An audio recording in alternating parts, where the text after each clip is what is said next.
begin. Good afternoon. My name is Gary Rohr, and I want to talk today about my experience, our experience with the Nautilus Lifeline product. In May of 2021, we did a trip on a private boat to Socorro Island, and I'd been there several times before, and one time before got separated from the pickup boat on a dive trip.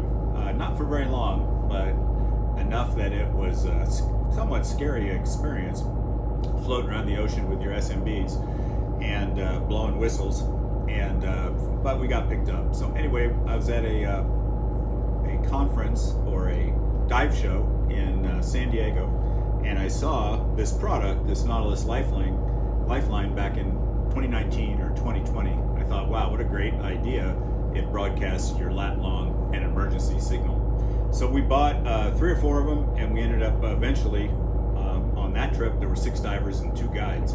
We had 8 of them, and now we've probably got that and more. We have spares, but we zip tie one of these onto everyone's BCD, so everybody has one. So in May of 2021, we were diving Roca O'Neill, which is a rock off of the west side of Socorro, and we had dived it the day before, and the current was going to the north, and we basically did a dive from south to north and got picked up on the north side of the rock. It was a great dive, a lot of dolphins and mantas, beautiful.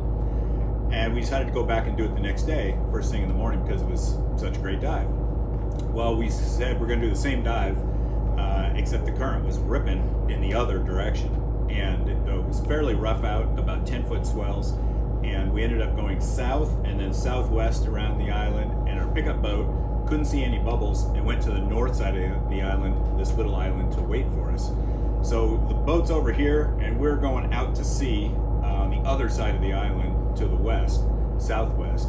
Probably next stop Philippines or Guam or something. I mean, a long ways away. We're in Mexico at Socorro. So our 2 dive guides, one of which we briefed these before that trip with this same group. That dive guide, the main guide, he had never seen these before, and he was like, oh really, how do they work? And we do the dive brief where everybody has to push the button to turn it on, and everybody knows how to red button and how to deploy the antenna, etc.